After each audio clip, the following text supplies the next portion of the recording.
اچھا پھر مجھے یہ بتائیں یہ قسمت کیسے ورک کرتی ہے؟ یعنی ایک بندہ عام انسان ہوتا ہے، اگلے دن وہ دنیا میں مشہور ہو جاتا ہے، ایک آدمی بالکل سویا ہوا ہے، اس کی اربوں روپے کی لاٹری لگ گئی ہے، کچھ پتہ لگا کہ کوئی وظیفہ کیا تھا جی میں نے، کیا واقعی کوئی ایسا وظیفہ ہوتا ہے جو انسان کی قسمت بدل دے؟ اور اگر ہے تو عملی طور پہ آپ کی زندگی پہ کوئی وظیفہ اگر کام کیا ہوا مستند وظیفہ کوئی ہے تو بتائیں۔ جی بالکل، وظائف اپنا اثر رکھتے ہیں۔ پہلا سوال آپ کا تھا قسمت کا، تقدیر۔ یہ دنیا جو ہے یہ دار الاسباب ہے، سبب اختیار کرنا ہمارا کام ہے، اس میں اثر ڈالنا یہ اللہ کا کام ہے۔ بندہ جب قدم اٹھاتا ہے نا، اللہ قرآن پاک میں کہتے ہیں والذین جاہدوا فینا لنہدینہم سبلنا، کہ جب بندہ قدم اٹھاتا ہے ہم اس کے لیے راستے کھول دیتے ہیں۔ حضرت یوسف علیہ السلام کو زلیخا نے وہ ساتھ میں کمرے میں لے گئی تھی، دروازے بند کر لیے تھے اور گناہ کی دعوت دی تھی، تو حضرت یوسف علیہ السلام نے فرمایا معاذ اللہ، میں اللہ کی پناہ میں آتا ہوں۔ تو آپ وہاں کھڑے نہیں رہے، یہ نہیں سوچا کہ دروازے بند ہیں، تالے لگے ہوئے ہیں، اللہ کی ذات پہ بھروسہ کر کے قدم اٹھایا دروازے کی طرف، تو دروازہ تالا ٹوٹتا ہے، دروازہ کھلتا ہے، اب باہر چلے جاتے ہیں، ساتوں دروازے اسی طرح کھل گئے۔ تو جب بندہ قدم اٹھاتا ہے اللہ راستے کھول دیتے ہیں۔ سبب اختیار کرنے سے تقدیر بدلتی ہے، دعا سے بھی تقدیر بدلتی ہے، اسباب سے بھی اور اعمال سے بھی تقدیر بدلتی ہے۔ جیسے کہ دیکھیں حدیث پاک میں ہے کہ ایک بندہ دنیا میں آیا ہے تو وہ اپنا رزق بھی لکھوا کے لایا ہے، اپنی عمر بھی لکھوا کے لایا ہے، لیکن دوسری طرف حدیث پاک میں آتا ہے کہ جو بندہ والدین کی خدمت کرے گا اللہ اس کی عمر میں بھی برکت دیں گے، اس کی روزی میں بھی برکت دیں گے۔ تقدیر کی دو قسمیں ہیں نا، ایک تقدیر ہے جو کسی عمل کے ساتھ معلق ہے کہ آپ یہ کام کریں گے تو یہ ایسے ہو جائے گا، یہ کریں گے تو یہ ایسے ہو جائے گا۔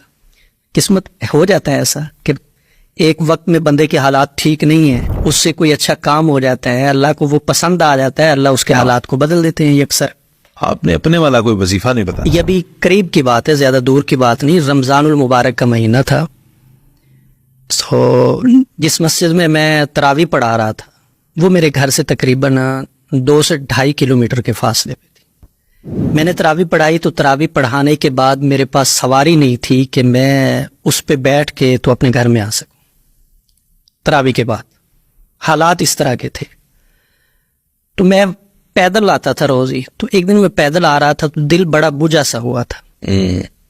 ہمارے جو ائمہ ہیں، خطبہ ہیں، ان کے ساتھ ہماری مساجدوں والے جو کرتے ہیں، آپ حضرات جانتے ہیں سبھی، تو میں بھی ان کے زیر اثر تھا، لیکن دل میں بڑی نا ایک کڑن تھی کہ یا اللہ دیکھیں تراویح پڑھا کے آ رہا ہوں اور میرے پاس سواری نہیں ہے، پھر صبح سحری میں جا کے وہاں پہ نماز بھی پڑھانی ہے، درس بھی دینا ہے۔ تو میں واپس آیا تو گھر میں پہنچ کے نا میرے ایک استاد ہیں، یہ روحانی امریات کے بلوچستان کے، سید عبداللہ شاہ صاحب ان کا نام ہے، میں نے ان کو کال کی، تو بس اللہ کی طرف سے ایسا ہوا، میں نے ان کو کال کی تو میرے آنسو گرنے شروع ہو۔ میں نے کہا استاد جی حالات بہت خراب ہیں، اپنا گھر نہیں ہے، اپنی سواری نہیں ہے، بچوں کے دودھ کے پیسے نہیں ہیں۔ یہ 1 سال پہلے؟ یہ تقریباً 2-3 سال پہلے کی بات ہے۔ انہوں نے مجھے حوصلہ دیا، کہا کہ روئے نہیں، یہ ایک میں چھوٹا سا عمل آپ کو بتا رہا ہوں، یہ آپ کریں۔ انہوں نے مجھے بتایا سورہ والضحیٰ کا وظیفہ، ترتیب بھی انہوں نے بتائی، چھوٹا سا ہے، بڑا مختصر سا ہے، جو آپ سن رہے ہیں وہ اس کو کریں۔ میں نے جس کو بھی بتایا ہے اس نے اس وظیفے کے ثمرات سے فائدہ اٹھایا، اس کی برکات سے اس نے فائدہ اٹھایا ہے۔ وظیفہ یہ تھا کہ عشاء کی نماز کے بعد جائے نماز پہ بیٹھ کے 3 مرتبہ درود ابراہیمی پڑھنا ہے اور اس کے بعد سورہ والضحیٰ کو پڑھنا ہے۔ بسم اللہ الرحمن الرحیم، والضحیٰ واللیل اذا سجی ما ودعک ربک وما قلی وللآخرۃ خیر لک من الاولی ولسوف یعطیک ربک فترضی۔ اس آیت کو یہاں پہ 313 مرتبہ پڑھنا ہے، پھر آگے سورت کو پورا کر دینا ہے۔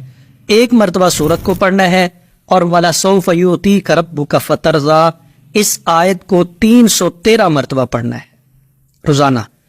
تو یہ وظیفہ ایسا وظیفہ تھا کہ جس نے حالات کو یکسر بدلا۔